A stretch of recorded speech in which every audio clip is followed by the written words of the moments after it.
Hey, so today's outrageous claim, is that no one is a narcissist. No one. What do I mean by that? Well, it used to be that when you said someone was a narcissist, first off, we didn't use the word very often, right? It's everywhere now, but it didn't used to be. When you said someone was a narcissist, you just kind of meant they were a bit full of themselves. Maybe they have a slightly exaggerated, elevated view of their own skills and capabilities or intelligence. They're full of themselves.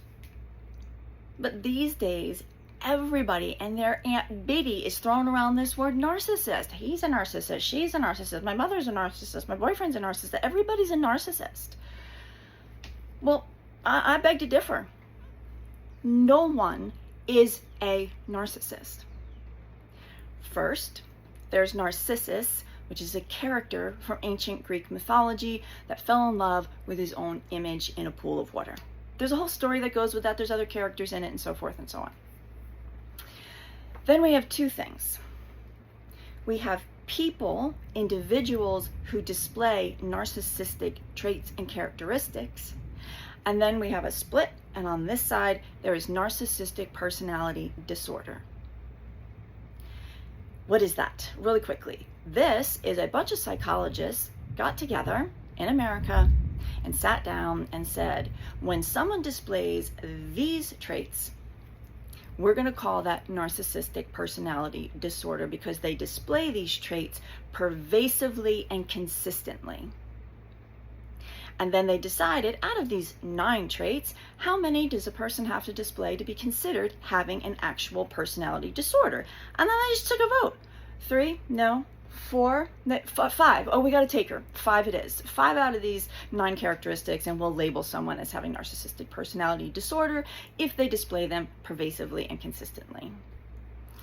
So what are those traits? Let's go over them, because now that's narcissistic personality disorder. And most of us, myself included, are not an expert and not a clinician, and we can't diagnose anybody with that. So we can't go around just saying people have that. Even my ex, I will say my best guess, what I might suggest, having experienced being in his life for 20 years, has narcissistic personality disorder. But I'm not diagnosing him. I'm just suggesting that in my experience, it's very possible. And that's all we can say about that. We can't go around saying someone has that. That is for a clinician to decide. So over here on the other side is just individuals who have narcissistic traits. What are those traits? Let's go over them. Lack of empathy, entitlement, exploitative and manipulative behavior.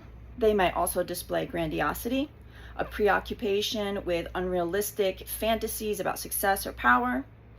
They may be envious or think others envy them. Arrogance, belief that they are somehow special, unique, above the rest of the humans, and they demand excessive admiration. So the best you and I can do is simply say, yeah, I know somebody who displays these traits. That does not make that person a narcissist. Because that's to say everything about who they are, their whole being is this evil-natured thing. No, there's very few like that. All of us can display narcissistic traits on a continuum from now and again. So, let's repeat that. You and I, the vast majority of us, are not qualified to say somebody has a personality disorder. And it's unfair to call someone a narcissist when they probably just display these traits on a continuum. And the reason that this is important is because this word has been so abused and used just to refer to anybody who, I don't know, disagrees with you, got angry, acted a little jerky. It's so overused that the meaning of it is becoming diluted. And then when someone like myself says I was in a narcissistically abusive relationship, people are thinking, oh, I guess she was married to kind of an ass, huh? No, my very sanity and life were in danger and at risk. So when you overuse this word narcissist, you're devaluing its meaning. And then individuals like myself may not be able to get the help we need to recover. So what I want to ask everyone to do is stop saying everybody is a narcissist. And please do me a favor. If you know someone is using that word and they don't really understand what it means, or you think they're overusing it or using it incorrectly, do me a favor. Share this video with them. Just share it. Say, here's a little explanation about what narcissistic traits are and what narcissism means. And I'd really appreciate that, because I really want to help people get past this, get recovered from the pain of being in a relationship like that. So please share, and thanks for listening.